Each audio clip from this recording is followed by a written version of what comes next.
We are in what I think is week 7 of Worldview Wednesday. And pretty much every question, or every week I should say, there's a question that's sort of been driving us. Why is the world the way it is? And then the follow-up question, what has God done about it? And then the last follow-up question, and how has he called me to participate in that? And those questions really are timeless. So it's a question that we ask. It's a question that everyone who's ever thought has asked. Why is the world the way it is? Because we, like all who have gone before us, have to live in the real world, and that means they have to deal with injustice and suffering and all those kinds of things. And there's something innate in us, I think, that longs for something better, that maybe even believes deep down inside that's not the way it's supposed to be. So there's this question that animates, I think, pretty much all of humanity for all of time. Why is the world the way it is? And if there's a God, we'll say, what has he said about it? And if what he said about it is something I can participate in, I'd like to know that, because I'd like to see the world made right. So that question's been with us. It's with us again today. Now, I review this because soon, in a couple of weeks, we're going to start asking that question about our world specifically. We're going to look out into 2023 in our context. Why is this world, the moment, the time that we have been put on this earth, the way it is?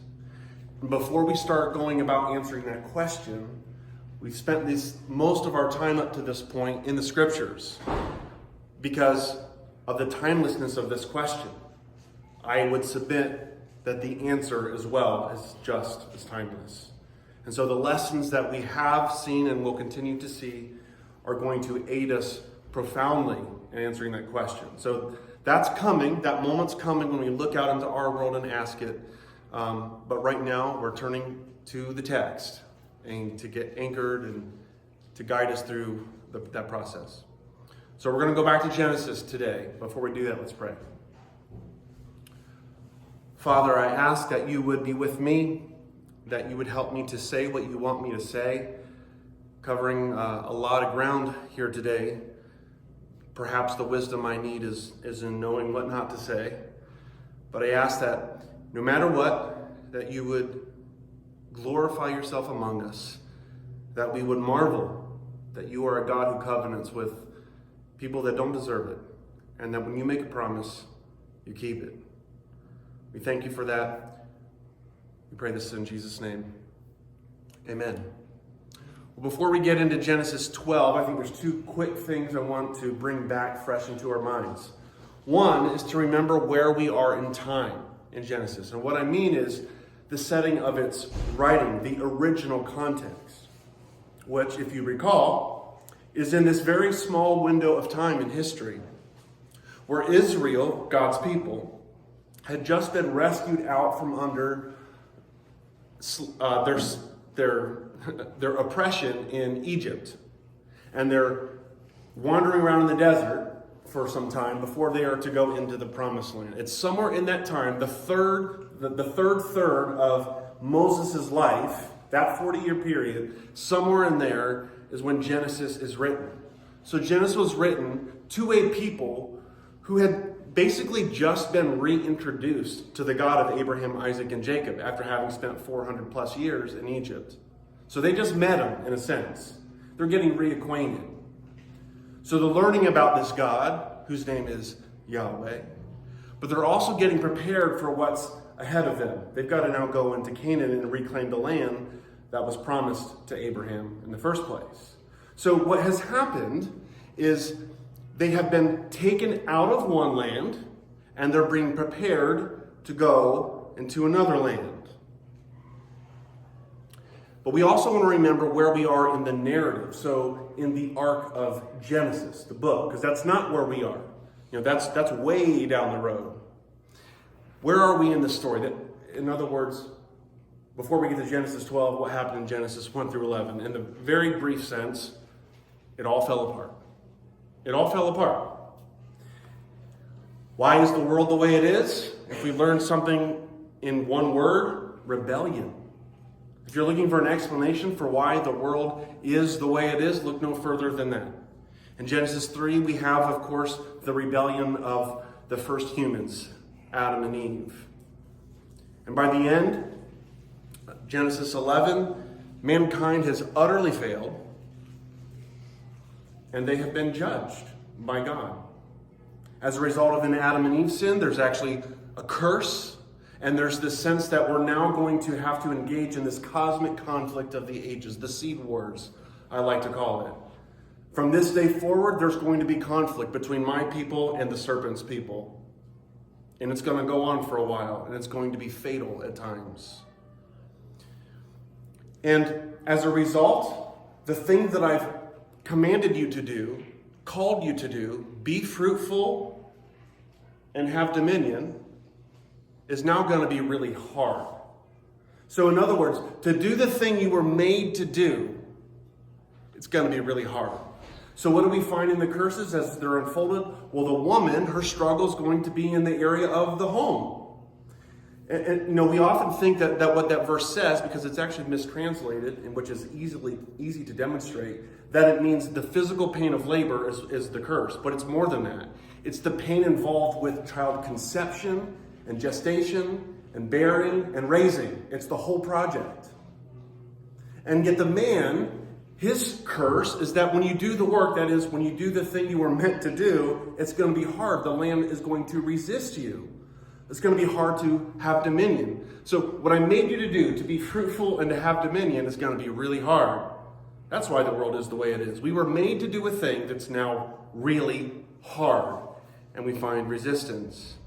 And then the Genesis 6 rebellion brings into the fact that this rebellion is not just human. There's another realm that accelerates this rebellion. In chapter 11, we have the rebellion, the Tower of Babel, where you actually, for one moment in time, had a one world government that was united against Yahweh. And instead of wanting to make him famous, they wanted to make themselves famous. But what did God do about it and all that? Well, he brought judgment. There was a lot of consequences. He let the people get the consequences of their own choice. You don't want my way? Okay, you can have it. And it always leads to sin and to chaos, corruption, death, tragedy. But along the way, God keeps showing us how faithful he is, how merciful he is, providing a way of escape. And he could have just ended it like that and started over, but he chose not to. So it's then in chapter 12 of Genesis that these little hints of God's faithfulness and mercy really are put on display as this rescue operation is implemented in earnest. And it begins with the reclamation of one family. Can you imagine that? We've sort of seen this before with Noah, like, all right, he gets rid of everyone but one family. But after the ark, it's just Noah and his family. So 100%. But now, God begins this project of reclaiming the nations that he had just disinherited in chapter 11 with one family, but he lets the other nations still live. They are still loyal to this other kingdom. And he calls one family to start bringing them back. It's going to take a little while for this to happen. Consider the way it was before the rebellion. A time briefly of perfect fellowship with Yahweh. Yahweh would walk in the garden with Adam. It was one time, brief moment in history where it could be said that God, Adam was God's son and God was Adam's God. Like they had what all the prophets said someday you'll have. They had the thing that the second to last chapter in the book, that is of Revelation, says we'll finally have again. I'll be their God and they will be my people.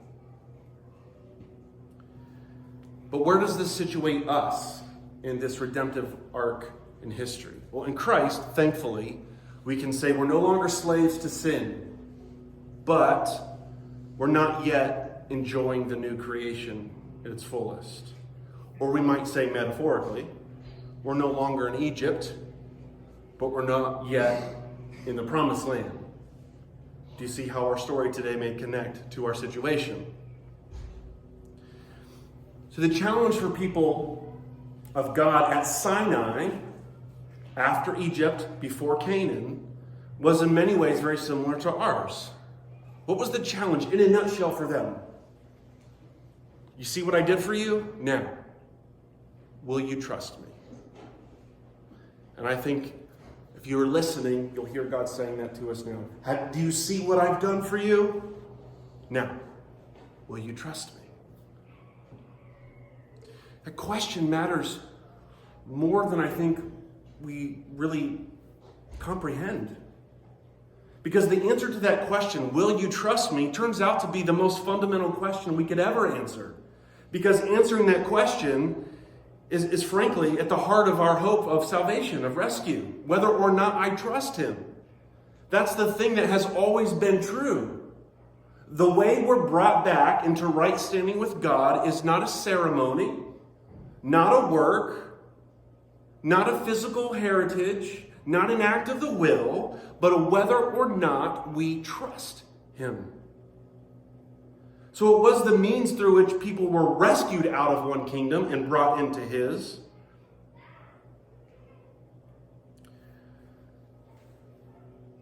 So here is where we come to it.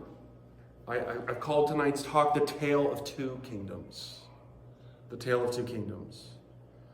One thing we'll see is that this story is not really very flattering for humans.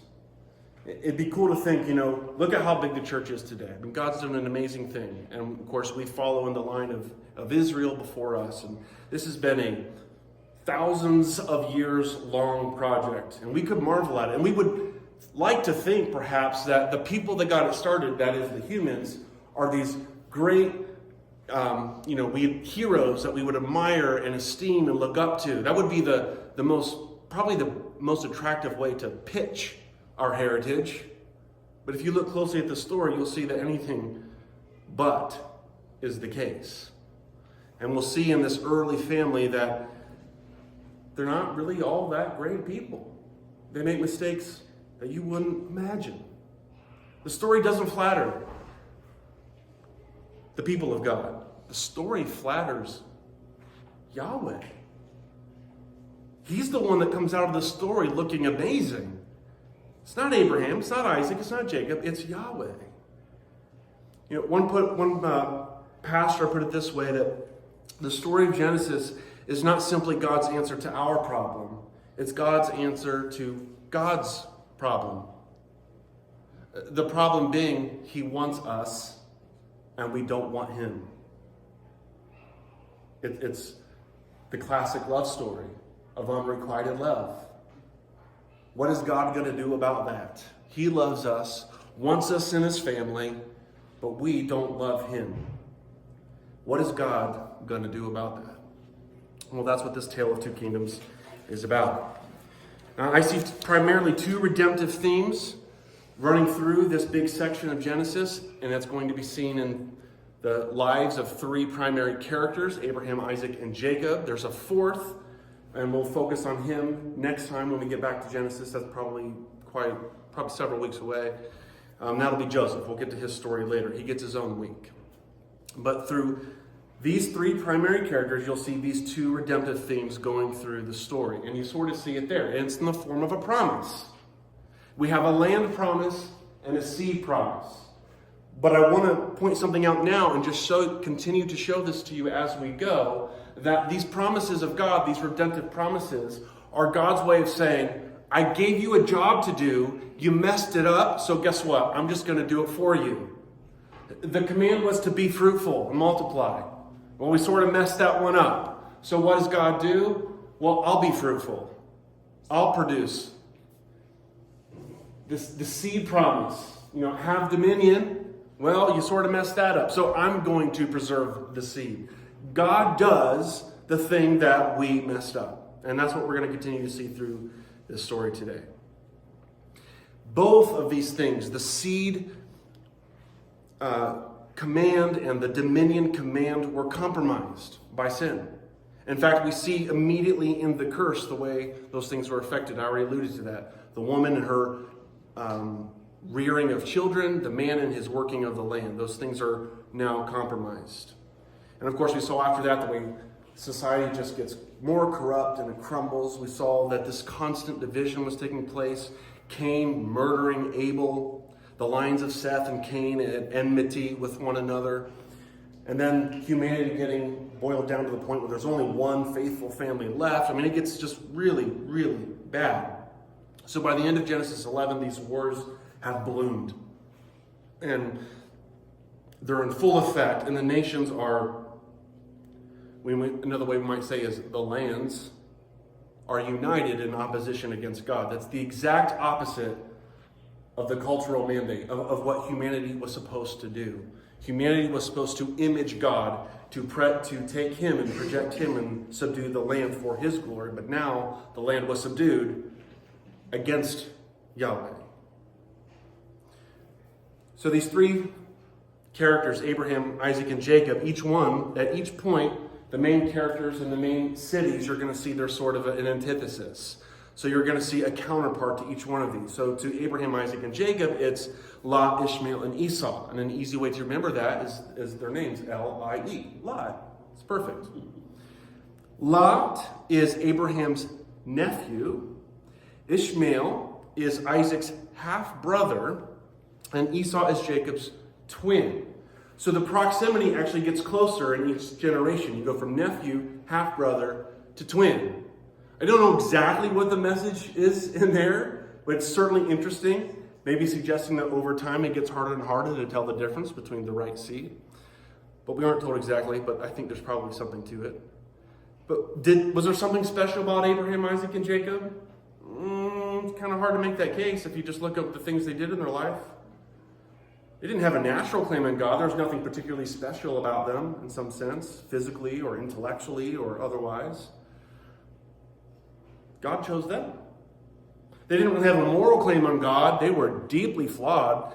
These were not men who could say, I'm better than you, that I deserve to be the one out in the world who is through whom God is going to begin this project. None of them could say that. They all committed despicable acts, and we'll get into that in a minute. And yet somehow, all of them end up in Hebrews 11, the great hall of faith, right? They are celebrated, revered even for their faith. Not by man so much as by God himself. That's actually what the writer of Hebrews says. That because of their faith, they receive the commendation of God. Wow. How did that happen? Well, the way he writes about it in Hebrews 11 is this. By faith. Abraham obeyed when he was called to go out to a place he was to receive as an inheritance. And he went out not knowing where he was going. By faith, he went to live in the land of promise as in a foreign land, living in tents with Isaac and Jacob, heirs with him of the same promise, land, seed. For he, it's Abraham, was looking forward to a city that has foundations, whose designer and builder is God. By faith, Sarah herself received power to conceive, even when she was past the age, since she considered him faithful who had promised. Therefore, from one man, and him as good as dead, and that's the way they would have thought, if I can't make a kid, I might as well be dead, were born descendants as many as the stars of heaven and as many as the innumerable grains of sand on the seashore. If they had been thinking of that land from which they had gone out, they wouldn't have had an opportunity to return. So God's called them out in faith to a new city. And the challenge for them would be, are you going to keep your eyes on that prize? A city whose architect and builder is God. If they had looked back, they would have had an opportunity to return. But as it is, they desire a better country, God's way. That is, a heavenly one. Therefore God is not ashamed to be called their God, for he has prepared for them a city. And this will actually turn out to be one of the greatest ironies in the Bible, even to some extent in light of our story today. So far in the Bible, cities are bad places. And throughout most of the Bible, cities are bad places. What did Cain do? They built cities. What did Nimrod do? Built a city. Where's Lot going to go? The city. Like, time and time again, the cities are where bad things happen. And time again, God calls his people out of the city and into the country. I'm not trying to ignite, a battle between country living and city living, but, I think I know where God's... However, guess where we're going to live in the end? In a city. A heavenly city. And God has called his people out. They live in land, they live in tents and this kind of thing because they're waiting for their true city. All right, so let's look at these three characters. Look at Abraham.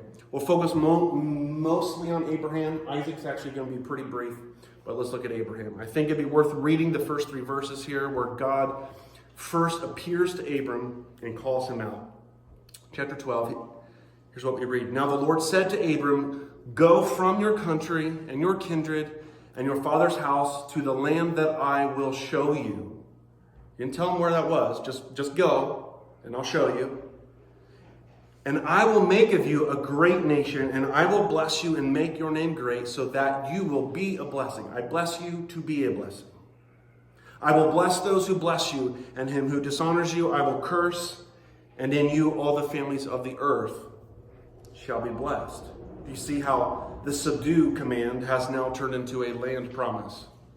Right? God says, I'm going to be the one to do it. The multiplication command has now become a promise of nationhood. God is going to be the one who will do it. And in process, the way we get there, the way God keeps his promises, your access to those promises is sort of like we talked about and sang about on Sunday. Trust and obey. Will you trust me? Will you obey me? Some of you kind of heard this analogy. Why couldn't God just tell him where to go? Like, that's kind of frustrating. You imagine if I said, hey, I want to meet you. We're going on vacation to a special place. Okay, that sounds great. You might say, well, where are we going? Nah, just get in your car and start driving. Right? And so the analogy I've heard before, many of you have before, is something like, here's the choice. I could give you the coordinates, right? And you could program that into your GPS and you could trust that. Or I could just say, how about this? How about you just let me get in the car with you and tell you where to go? Right? That's what Yahweh offers Abraham. Just get in the car, buddy. I'll go with you. So the next verse is pretty amazing. Sometimes little phrases we look over. So Abraham went. That's a big deal. It's a big deal. He left the city of Ur for a life in tents. It's not very exciting. He left this land that he knew, in which he was prosperous, for a land that he had never seen. He left a city to go live in the wilderness. By the way, that's also a way of leaving safety and embracing hardship and harm. You're safe in the city back then. You have a clan. You got people that got your back. Out there, who knows what you'll find. He also turned away a significant inheritance, a significant one, a position of prominence. And furthermore, we get insights later in the book of Joshua 24 that Abram was a pagan. He left behind his religion. So when Yahweh shows up and says, I want you to leave to a land I'll show you, I'll do all these amazing things for you, he had to leave behind everything he knew. His guaranteed inheritance, his safe bet, he had to give that up. All the things he had going for him, he had to turn those down because of God's promise. He literally was challenged. Do you want to trust the system that's sort of set up in your favor or me? And Abraham went. He trusted God. So he takes Sarai, he takes Lot with him. He packs up his possessions and he heads for Canaan. And there we get some scene of him sort of walking and talking with Yahweh like Adam used to. It's pretty cool. He shows them more. It almost feels like a Lion King, like taking the son, like, look, this is all be yours someday. It's that kind of a moment. And out there, he raises an altar to Yahweh. It's a beautiful scene. He's trusted Yahweh. He's obeyed Yahweh. And now he's worshiping Yahweh. If this was the end of the story, we'd be like, man, good job, Abraham. It's amazing. But that's not where it is. The first post-altar, the post-worship scene that we see, here's what we find. Sarai is barren, which is another way of saying the curse that was given to Eve, she's now experiencing. She's struggling to bring forth a child from her womb. And whatever struggle that may be nowadays for a woman that wants to get pregnant and can't, it was way worse back then. That was sort of your social status, whether or not you could produce children. And so she was struggling to do that. Meanwhile, there's famine in the land. So Abram is forced to experience the curse for himself. He's laboring in toil. You see? So they're literally both living out the curse. They have this beautiful moment, this encounter with Yahweh. They're worshiping him. And then the next thing they experience is the curse in dramatic form. And as a result, they go to Egypt. And Abraham lies about Sarai's identity. And he has this major conflict with Pharaoh. And Pharaoh takes Sarai into his wife. And the Hebrew implies that he took her and had relations with her. Which is a threat to something, is it not? The seed. What if, we might say, Pharaoh had produced offspring with Sarai? That wouldn't have been Abraham's. Right? So we have a threat already. We have another rival in the scene. A threat to God's promise. But God brings a plague, rescues her from this place. And, because God is merciful, he actually sends them home richer than when they arrived. I mean, you think about that. They come into town because of the famine. They lie. I'm thinking if I'm Sarai, I'm not too happy with Abraham, with what happens to me, And we go home richer than when we got here. That's funny. At least it is to me. And then, chapter 13, there's just blessing all over the place. Maybe the prosperity gospel is true, right? They're growing. They're thriving. And it's so much that Abraham and Lot, they can't keep their herds on the same land, and so they got to part ways. And so Abraham actually says to Lot, hey, I'm going to give you your pick. You pick. And what he describes appears to be north or south. Which way do you want to go? And he goes, how about east? Right. So, interesting thing here. North-south, that was this land that God promised me or this land that God promised me. And he goes, how about this land over here? That wasn't part of the promise. But more than that, Lot is the counterpoint to Abraham. So we got the seed going through Abraham, Isaac, Jacob. Lot is his foil, is the counterpoint.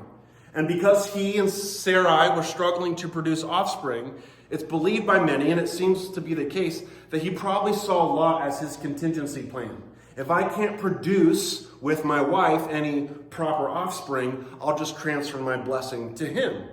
So now, his only hope, his contingency plan, has chosen to settle on land outside of what God has promised. This is not good.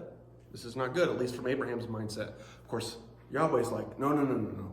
Abraham, what are you doing? What are you doing? And he actually uses, I think, Lot's rebellion for his own good, to keep him out. So, big surprise with his choice. He ends up settling in Sodom, kind of gets into some trouble. You can read about this in detail in chapter 14, but it's a cool thing and an insight. This is actually a well-documented conflict in history between southern Canaan and northern Mesopotamia. And so these battles that you read about, they're real. I mean, we can say it because they're in the Bible, but history documents this quite well.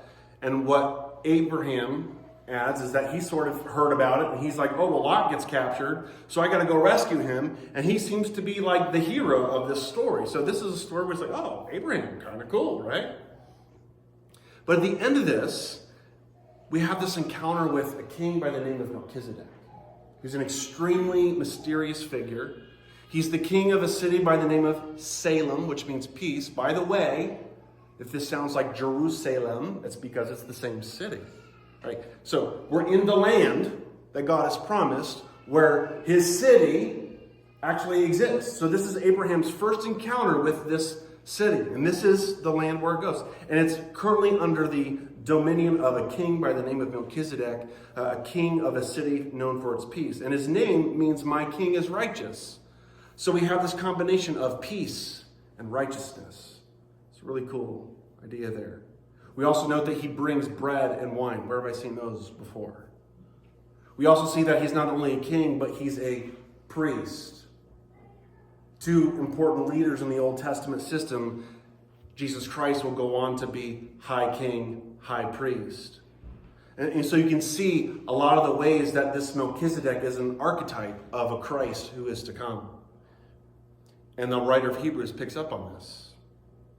That's another message for another time. But a really cool little breadcrumb along the way. That in the midst of all this rebellion and all the things, God has got people and things along the way to remind us that God knows what he's doing. He's in control, and it's for everyone's good in the end. But one of the really great things that come out of this story, not only does he get blessed by Melchizedek, but Abram acknowledges, yeah, I'm a great king. No, he didn't do that. He didn't pat himself on the back. He gives glory to God, to Yahweh, recognizing that he's the one who's ultimately responsible for his success in this military campaign. One thing God likes to do with those that he's covenanted with is from time to time, he likes to confirm the covenant. And we see the first episode of that in chapter 15, and this is actually what provokes it. Well, Lot's gone, right? Lot's gone. And he's out of the promised land. But I still don't have a child. What's my hope? So he's like, well, how about my servant? Maybe this guy can be my heir. And he actually says this to Yahweh, and it's at this point that God speaks. This man shall not be your heir. Seed. This man shall not be your heir. Your very own son, seed, shall be your heir. And he brought him outside and said, look forward, look toward heaven, and number the stars if you are able to number them. Then he said to him, so shall your offspring be. And he believed the Lord, and he counted it to him as righteousness. By the way, this chapter also defines the borders of the land that he promised to him. And never in history, in the Bible or since, has Israel ever claimed the entirety of those lands. And that kind of informs my eschatology to a large extent. That's end times. I believe that God keeps his promises. And he has not yet done that. And that tells me God still has a plan for that nation. Another topic, another day, but there's where you would find the borders as prescribed by God himself. Then there's this really cool scene where they perform an ancient ritual, and there are other texts that describe this ritual. This is a way that you would covenant with someone back then. Abraham prepares it. He brings the clean animals, and he splits them in half, and he spreads them one side to the other. And then he waits. And there's birds of prey come down. He's got to bat them away. Like, no, And then at night, Yahweh manifests himself. And he goes through the carcasses. Now, the way this ceremony worked is, let's say you had two kings that they would covenant. They would both walk through it. And it was in effect saying, if I don't keep my promise, I'm like these dead carcasses. But another way that this could be done was you might have someone of authority covenanting with someone that was below their station. And oftentimes it was the servant's job to then go through and say, look, if I don't keep up my vow, I'm like these dead animals. Which is interesting when you consider who was actually walking through. It's not Abraham. It's Yahweh himself who makes the promise, takes on the role of a servant, and obliges himself to Abraham.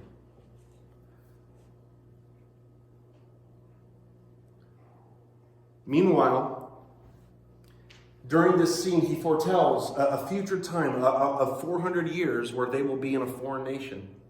That's what's going to happen to them in Egypt. So if you're, again, remember the original context, if you're out there in the desert and you've just been rescued, you just figured out, oh, God knew all along that this was going to happen. But we also get this insight that God has a rationale for it. He says it's because the iniquity of the Amorites, they live in Canaan, the promised land, is not yet complete. Is not yet complete. We're going to pick up on that in the fall. All right? That's a thread that's going to be really important for understanding what happens when Israel goes into the promised land and has the conquest and all of that. But God's basically saying to Abraham, look, this is your land, but what's going on in this land, there's a terrible wickedness spreading over the land. And it has not yet come to its fruition, complete fruition. And while I wait for that to happen, I'm going to have you over here in Egypt, but don't worry, I'll rescue my people, and then I'm going to send you back. So remember that for like 6 months from now. All right, remember. Okay. Then there's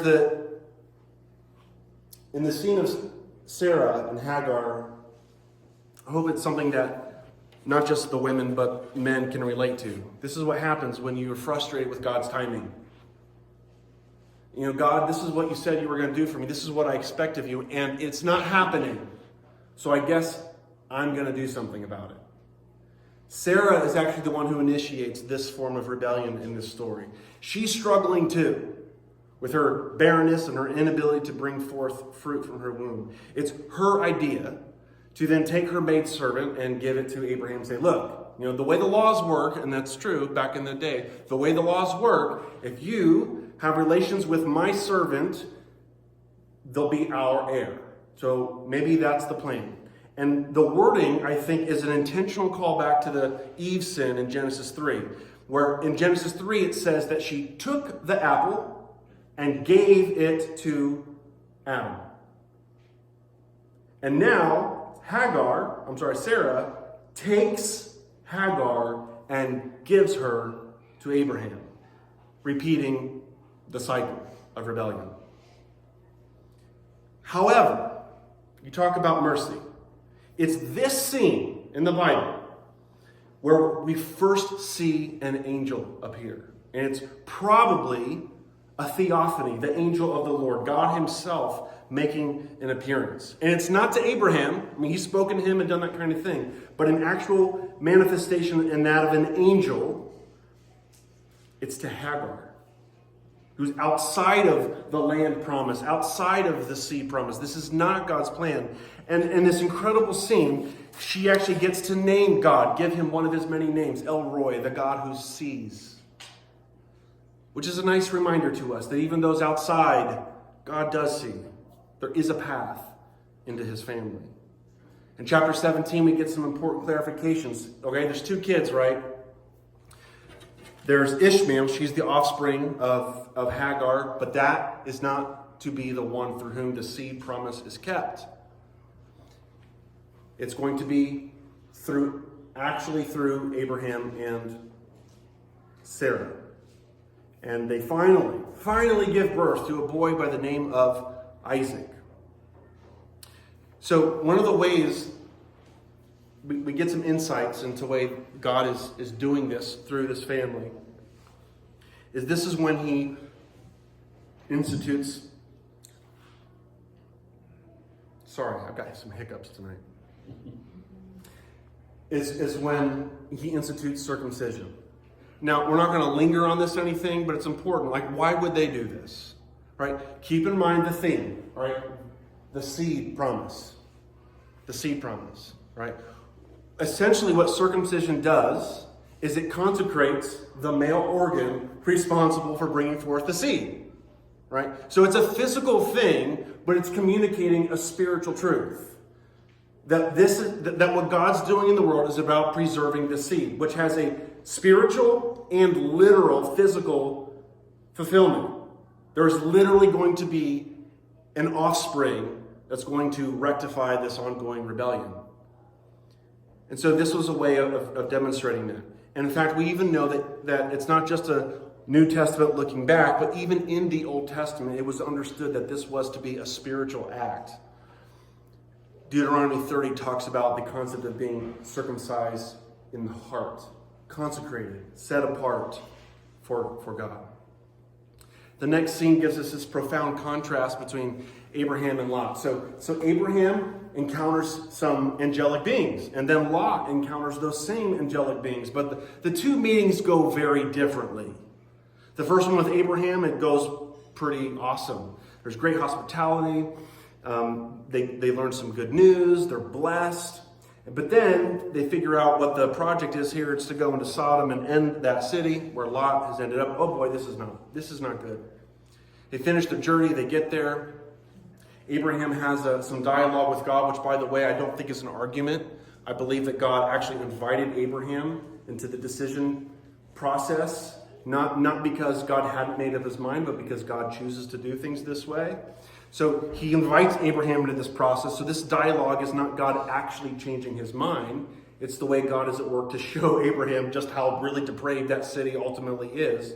And also exposes some things, some better things about Abraham's own heart. He actually wants to save these people. And God's like, well, guess what? I want to save people too. But there's nobody there. So he takes them to that conclusion. The destruction comes. And then, on the way out, there's this tension, right? You remember? So we keep having this point, counterpoint. Abraham or Lot is the one that's in view now. Right now it's Canaan or Sodom. And even though God has rescued this one person and his family, Lot and his family, from the city, there's now this tension. Okay, where will you attend? Where are you focused? Are you looking back or are you looking forward? And in this case, Lot's wife looks back and it costs her life. And then they're out in the desert and Lot's daughters, they commit some heinous acts, terrible sins because of their own fears and insecurities. It's just terrible what's going on here. But then in chapter 22, it's really the climax of Abraham's life when he's tested with regards to his son Isaac. Now, the reader is told at the beginning of this story that this is a test. So we don't learn that later on. So if you're reading it along, the tension, the narrative tension in the story is not, is Isaac going to be killed? It's, is Abraham going to pass the test? Abraham's life was never on the line, I would argue. Isaac's life was never on the line. What was on the line was whether or not Abraham would do the right thing, whether or not he would trust and obey Yahweh. So you know how the story goes. He calls him and he says, I want you to sacrifice your son.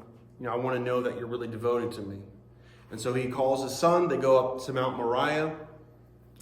And they go up a certain way. They have a company. And at some point, Abraham stops and says, no, it's just me and my son from this point forward. And he says, we're going to go up on the mountain and we're going to worship. And I love that that's the way he puts it. We're going to go up and we're going to worship. He's been told to sacrifice his son, and he calls this worship. And that whole idea of worship being an act of sacrifice, you can see it on display even in this story. God says, make a sacrifice. Abraham thinks of that as, oh, it's an act of worship. So he goes up there. You know how this goes. Isaac's on the altar, and contrary to all the paintings that you've seen, this is not a little helpless boy. He is at least a teenager. And the way the numbers and the timeline works out, he could be a 30-year-old man by now. And his father, Abraham, he's an old dude. There is no way that Isaac could not have resisted Abraham if he wanted to, but he didn't. And in that way, he actually is one of the many aspects of this story that foreshadows the sacrifice of our Lord Jesus Christ. Right? We were like sheep who have gone astray. Isaiah 53, we talked about this a couple of weeks ago. But he becomes the lamb led to slaughter, the lamb that was slain. Right? And one of the things that characterized the lamb who took our place is that he didn't push back. He didn't argue. He was quiet. He took it like a man. Isaac takes it. He doesn't fight. He doesn't argue. he allows Abraham to be obedient. He's also referred to as his only son, which we know technically is not true. He has another son. But the word only son does not mean only offspring. It means something like only unique son. In Greek, it'd be the monogenes, which, by the way, is the same word described of Jesus. We translate John 3:16, his begotten son. But what that really means is that he's his unique son, his one-of-a-kind son. There's not anyone like him. And so in that way, he's another type of Christ. But then he's about to perform the act, and God did the thing that he was always prepared to do. Avoid this, keep this from happening. So he intervenes. Isaac's life, I want to say, is spared, but it wasn't, because I don't think his life was ever on the line. Right? But in gratitude for what God has done and the way he's brought Abraham through this experience, all of a sudden they look over and there's a ram. God has provided a substitute. Right? Another foreshadowing of the sacrifice of Christ. There's all these threads and signposts pointing to him. Now, God says after this, he says, oh, well, now I know that you're fully devoted. Did God learn that, though? Did he not know that before? Of course not, right? This is I really think that this story is not so that God could learn something about Abraham. Because God doesn't learn things about people. He knows all this. Who learned something about someone in this story? Abraham learned something amazing about himself. And, I had this conversation a lot around here. Because I've been trying to scare you for the last 7 years. Get you ready to have your heads cut off. Right? Will you have the courage to do it? Because I'm not so optimistic. And I think history shows that's sort of the norm. God's people are called to sacrifice. And throughout the ages, God's people have wondered, if it ever comes to me, will I be willing to lay it down? Will I be able to lay it down? I'm not so sure that Abraham knew the answer to that question until he was there in that moment. But now Abraham knows that in his heart of hearts, he does trust God. And God has provided for him in this and encouraged him in this. So Abraham comes away from this experience vindicated. His faith is vindicated by this experience. And so now God confirms the covenant yet again, and he makes it completely unconditional. He says, by myself, I swear. Right? You can't get any higher than that, right? Sometimes we're tempted to say, I swear by God. Well, God just says, I swear by myself. It's in the Bible. Right? But he makes a commitment to keep his promise no matter what.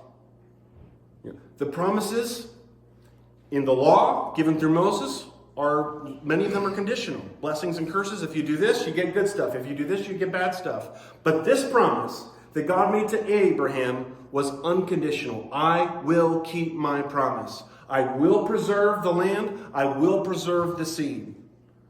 And he reminds Abraham of this. Now, Isaac's story is pretty brief. And even while his story is being told, you get the sense that it's just happening to him. He's not very actively engaged in most of his story. Most of Isaac's story is about his wife Rebekah or his sons. Isaac's just there. He appears to be kind of passive. So Abraham is the one that initiates responsibility for getting him a wife in the first place, right? I can't have my son Isaac marrying some of these locals, so you got to go back to your mother's land and find someone there. So this is what happens. He brings in a servant and he says, listen, I need you to go find a wife for my son, and you need to go to this old land where we came from and find someone from there. And he says, I want you to put your hand under my thigh and swear that you're going to do this. In case you didn't know, again, Hebrew, they have lots of phrases that they like to, euphemisms, just like we do in English. And this one means something a little bit more intimate than the thigh. Why? Well, think about it. They didn't have lawyers like we do. They didn't have contracts like we do and filing systems and those kinds of things. So you know how when you buy a house and you sign a half a ream of paper, you're like, oh, it feels like a big deal. It's amazing how just paper and pen, because of the authority behind them, feels like a big experience. Like when you buy your first house, you probably don't forget that experience. Well, back then they didn't have that. So if you make a promise, like a real promise with someone, a vow, you don't want to come back years later and going, you said, he said, that kind of thing. You need to have something that makes everyone remember this definitely happened. And you know how you do that? You do something really uncomfortable that you don't forget, right? So practically, that's the way that oath-making procedure worked. That's the way it happened in the world. They would do things like this, and same with the carcasses. That's very graphic. You don't forget that moment. That's the way they did contracts back then. But the other thing is that, again, signifies what God is doing, preserving the line, right? Preserving the seed. This is all about making sure the seed is prepared. So with this in tow, he goes and he finds, I won't have time to tell the story, but he finds a woman. Her name is Rebecca. Rebecca comes back. That's amazing that she's willing to do that. Abraham and Sarah die. Jacob and Esau are born. We're told that the older will serve the younger, which is a huge subversion of the cultural norm at the time. But one of the things that their story plays out, this is an extremely dysfunctional family. An extremely dysfunctional family. Extreme favoritism. I mean, I think if parents showed this level of favoritism now, we would call it abusive. The way clearly Isaac favors Esau and the way Rebecca clearly favors Jacob. It's intense. They scheme, they lie. This is a very dysfunctional family. There's lies and deception all over the place. One of the famous scenes, of course, is where Esau sells his birthright, right? That's his land inheritance. Esau sells it. Why? Because he's hungry. He wants a bowl of stew right now.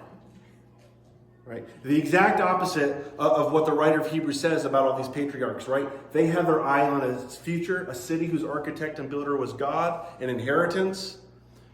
That's what God saw in them and commended them for, their faith. But in great contrast to that, Esau's like, I'm hungry, so I'm going to forsake all of it.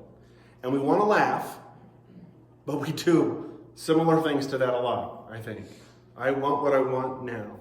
So that's the first time. He sells his birthright, and we get the sense, like, Jacob knew what he was doing, like he was ready to spring this plan on him. So you see Jacob scheming involved. He takes advantage of Esau's impatience. And then we actually read at the end of the story that thus Esau despised his birthright. It's hard to imagine, but it's true.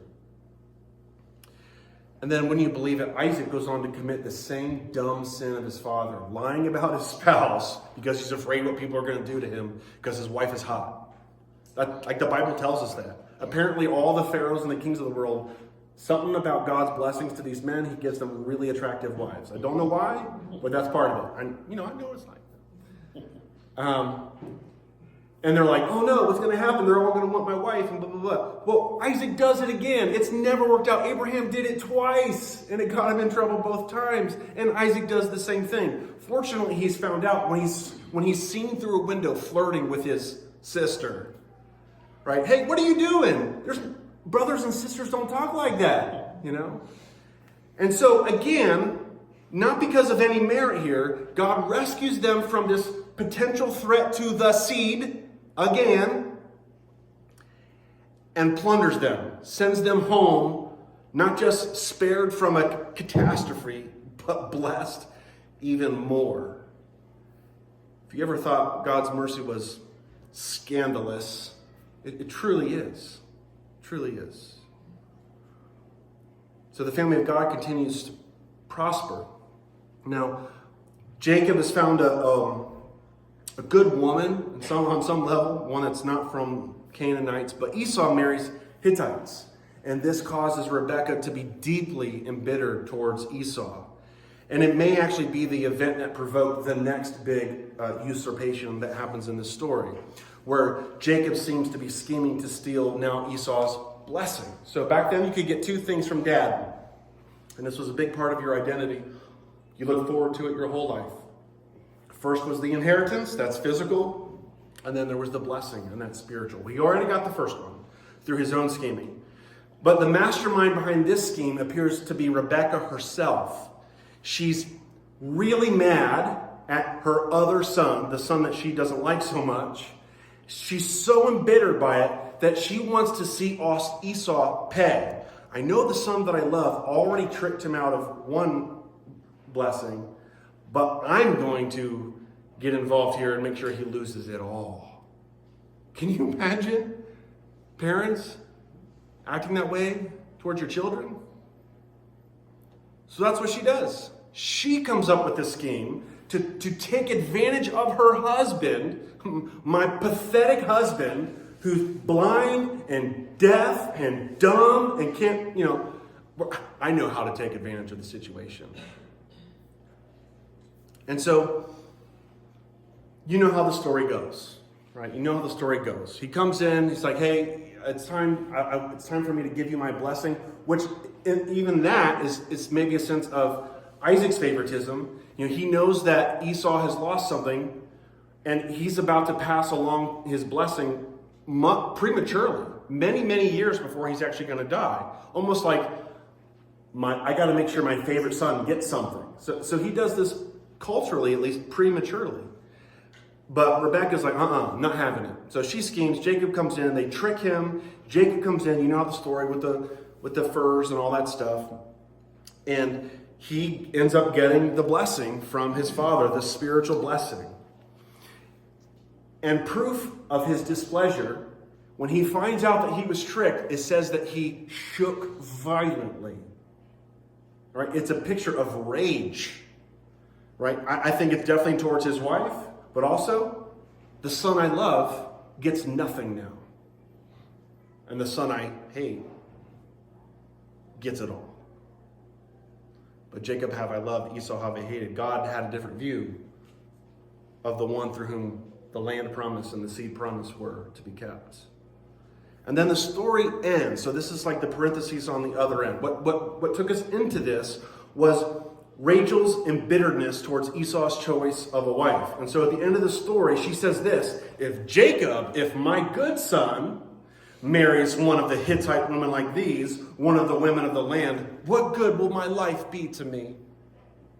Right? So it's like, well, my good son better not do what he just did.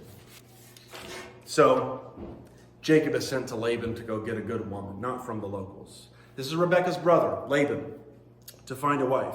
While he's gone, Esau marries more. He marries an Ishmaelite woman who would have been a kind of offspring of Abraham, almost suggesting that maybe he's trying to scheme to get back into the blessing somehow, but that wasn't to be. It wasn't going to work. None of his scheming was going to allow him to get back what he lost. He lost it. So he marries an Ishmaelite woman. Well, on the way out of the promised land and on the way to Laban is where Jacob has his encounter with Yahweh in the form of a dream. It's that famous dream, Jacob's ladder. It's probably more like steps, but anyways. And it's at this time that formally Yahweh transfers the blessing. So he had got it from Isaac, but now God says, yep, it goes to you now. Abraham, Isaac, and now you. And so he finishes the journey. He marks that occasion first by erecting a pillar, which is actually a pagan structure. He wasn't all the way there yet. But he's like, hey, cool, you want to give me the blessing? I'll take it. So he ends up working for 14 years for his wives. You know the story there too. One he loves because of how hot he thinks she is. Right? And Laban tricks him, says, no, you can't have her because she's the youngest, and we don't do that around here. And again, you probably know the story. He tricks him. It's nighttime. There's veils. There's probably a little alcohol and all those things. So the way the wedding ceremonies worked back then was a week-long affair, but you got married and consummated the marriage on night one, and then you had all these parties afterwards. So he wakes up on day 2. He's supposed to be partying, and he's like, what? Can you imagine being Leah in that moment? And yet the story demonstrates over and over again that this actually have been a way of God saying, Jacob, don't be deceived. That woman, Rebecca, she's not the one. I got someone better in mind for you. And time again, you see that Leah's the one. But that's not the one he wants. So this goes into this just terrible rivalry between the two women, and they want to just have the most babies. All right, that's the way it was back then. Who can have the most babies? And Leah's not going very well. There's probably a variety of factors involved, so she gets her maidservants involved, and you know the story. There ends up being 12, but guess who has the most? Leah. She actually has 7 out of the 12. So most of them are hers in the end. But those aren't the ones that Jacob prefers. Jacob is partial. You see that sin of partiality and favoritism, now he's experiencing it too. So after 14 years, they finally go back. And there's some drama on this way. First with Laban, like he sort of schemed his way out again, and Laban comes back for him. And, you know, you can tell he's lying. They're just constantly trying to trick each other, outsmart each other. And in this occasion, it's Rachel who out-tricks everyone. She had actually stolen some of the pagan gods with her, right? So you see where her loyalty is. And by the way, I almost forgot to say this, throughout the story of their rivalry, Leah constantly refers to their God as Yahweh. And yet Rachel constantly uses the generic term Elohim, right? Pretty good differentiation of their loyalty. And then we see another evidence of that Rachel has brought these pagan gods with her. Like, those are still her gods. And she doesn't want to be caught with them, so she lies and tricks everyone involved again. So that's the first drama, right? So he's got to deal with that. And then, Esau's up ahead. And I got to deal with Esau. When last we parted ways, we weren't getting along so well. I got everything from him. So he's afraid. And so while he's preparing for this, it's then, right as he's about to cross into the promised land again, back into the land where he belongs, that God appears to him again. The same spot where God appeared to him on his way out, God appears to him on the way back in. And it's this scene where it's not in a dream, there's an actual manifestation where Jacob wrestles with God throughout the night. Jacob demands this angel give him a blessing. He wants to know his name. Tell me your name. He doesn't actually tell him his name at this scene. But he does give Jacob a new name. He names him Israel, which means God fights or strives. He permanently handicaps him, gives him a crutch. You're going to have to lean on me now, buddy. At the end of it, even though he didn't tell him his name, he does believe that he has seen God. And then it's after this incredible experience that he goes and he meets Esau. And Esau is like the good guy in this story. They reconcile because of his mercy towards Jacob. You know, there's a deeper rabbit trail to go down sometime on this whole story between Jacob and Esau, because in this story, Esau comes out being the one that's, if either of these two are somewhat admirable, it's Esau. He's showing forgiveness and deference to Jacob, who swindled him and cheated him and lied to him and all these things. Again, God is preserving his promises not because these people deserve it, but God keeps his promises. So even though Jacob is really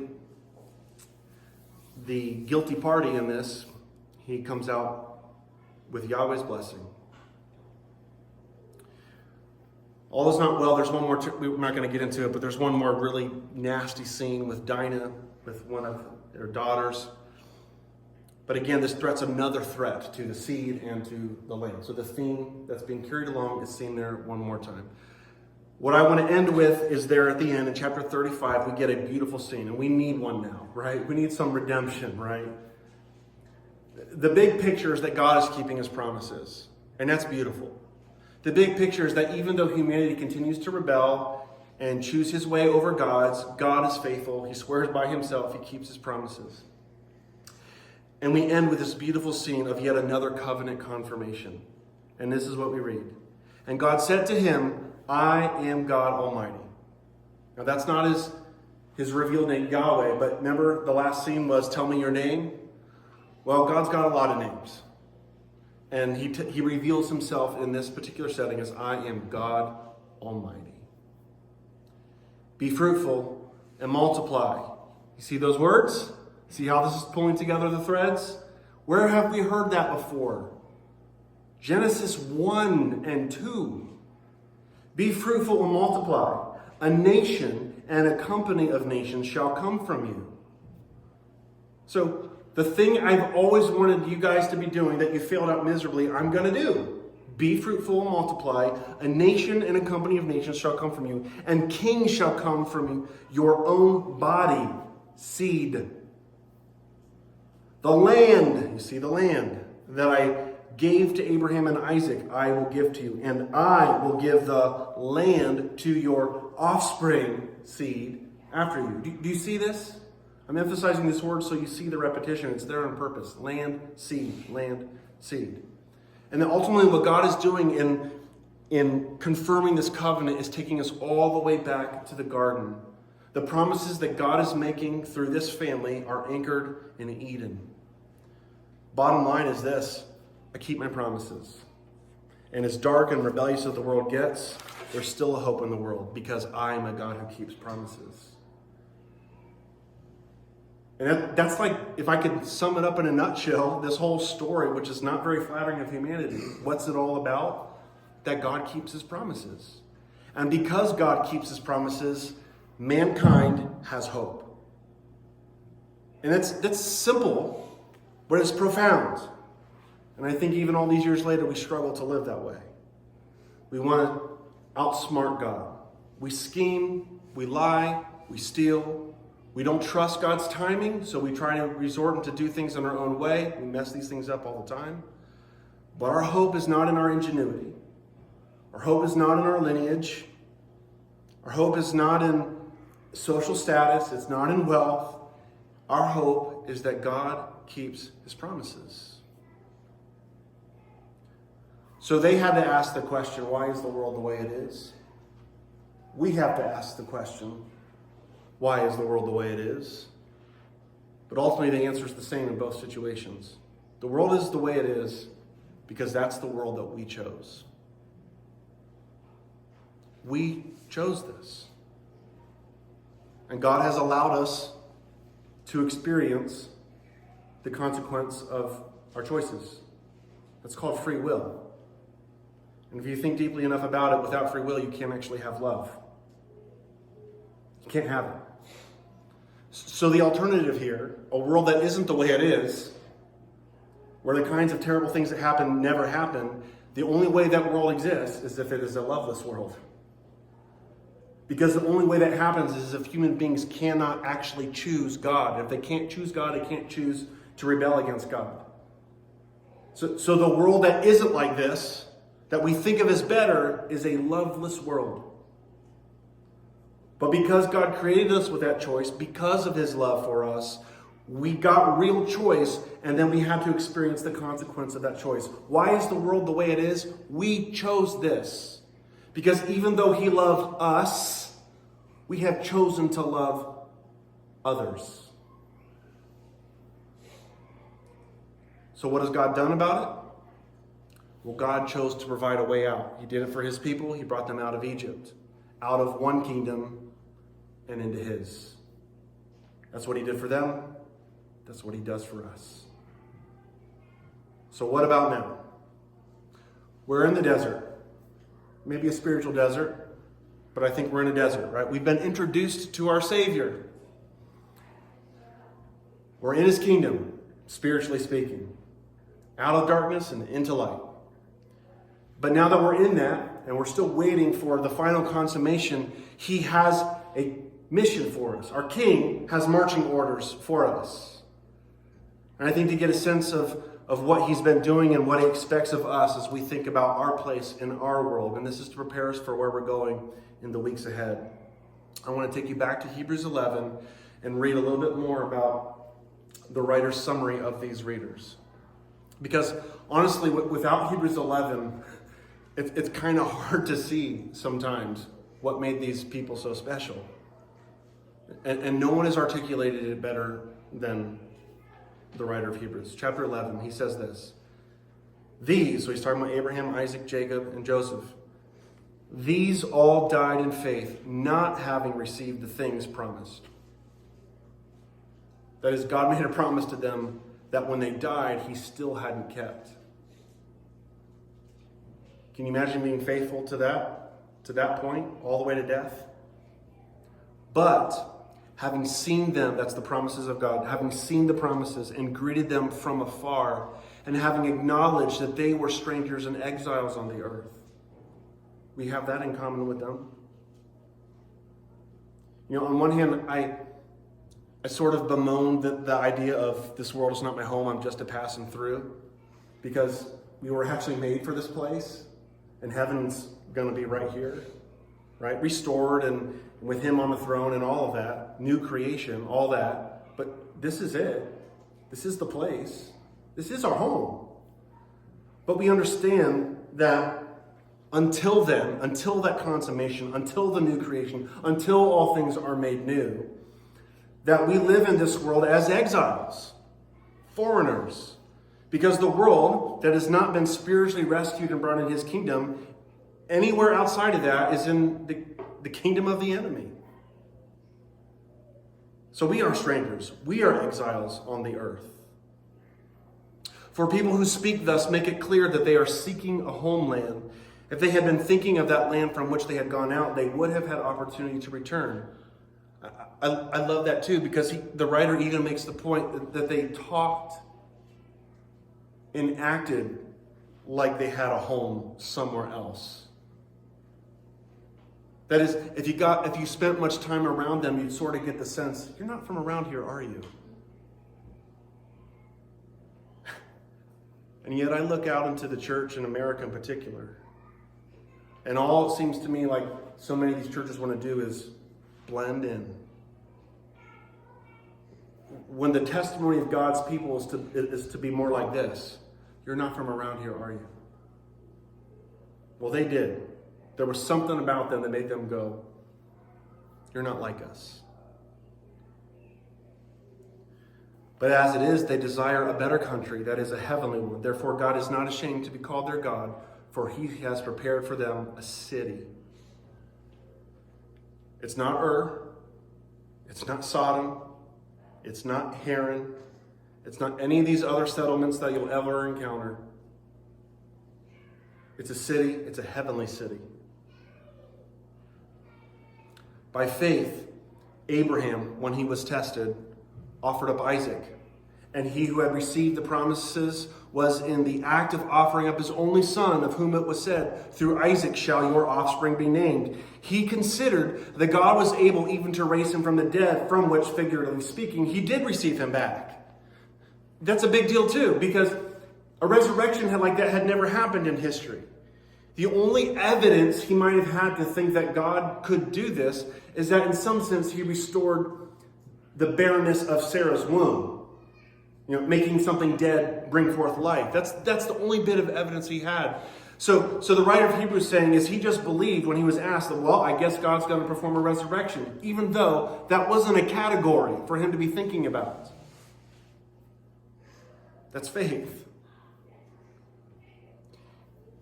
By faith, Isaac invoked future blessings on Jacob and Esau. Now, this is kind of cool. All of the patriarchs bequeathed, we might say, to their sons something that they didn't possess. And it was like the greatest blessing ever. You know, I can't leave my son something I don't actually own.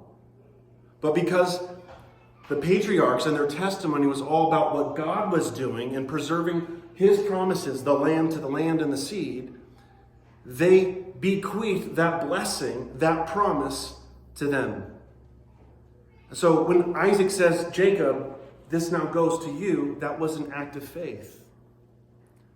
By faith, Isaac invoked future blessings on Jacob and Esau. By faith, Jacob, when dying, blessed each of the sons of Joseph. So he did the same thing, bowing in worship over the head of his staff. So they all bequeathed what they did not possess. So We'll be off next week. And then when we get back, we're going to start asking this question about our world. Why is the world the way it is? What has God done about it? And what am I supposed to do about it? What's my role? I hope our time in Genesis, our time in the doctrine of salvation has answered that question in large part already. And the reason I think it's important to start there is so that we're not just reacting to the world. God has been dealing with this for a long time. God has been engaged with rebellious human beings for a long time. And as bad as we think it might be, or as bad as we think it might get, don't despair. Don't despair. Our hope is not in a political figure. Our hope is not in the outcome of an election. Our hope is not in the economy. It's not in our investments. It's in none of those things. It's not in our buildings. It's not in our reputations. It's not in our health. It's not in technology. Our hope is that God keeps his promises. And that is it. So when we go through these things, we're going to be tempted to despair. And there's going to be a lot of this going on. We're all going to do it. Oh, there's going to be a lot of gasping, I guarantee you. It's part of the joy of it. There's a certain bit of pleasure in it, right? But enough is enough.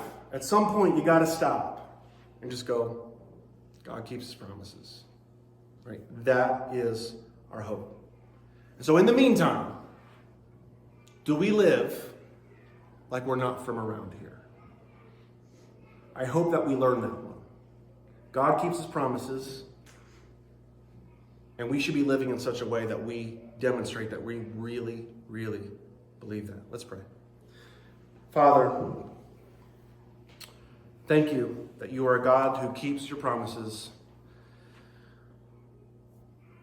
Thank you that our hope does not rest on our ability to achieve redemption, but it is based on your commitment to achieve redemption. Thank you for your forgiveness. I thank you that you chose to create a world that at the end, there would be a picture of a loving family. Not like the families we just looked at, this dysfunction and the constant bickering and lying and cheating. That's not where we're headed. And it's a great comfort to know that. Father, I pray that you would be with us, that you would protect us from despair, that we would look back at the way you have kept your promises to all these people throughout history, and that we would claim that as an evidence for us in our moment of testing. We remember who you are, what kind of God you are, that you are a God who keeps your promises. So, Father, I pray as we leave here that we'd leave smelling a little different, talking a little different, smiling a little bit wider even, because our hope is not in us, it's in you. We pray this in Jesus' name. Amen.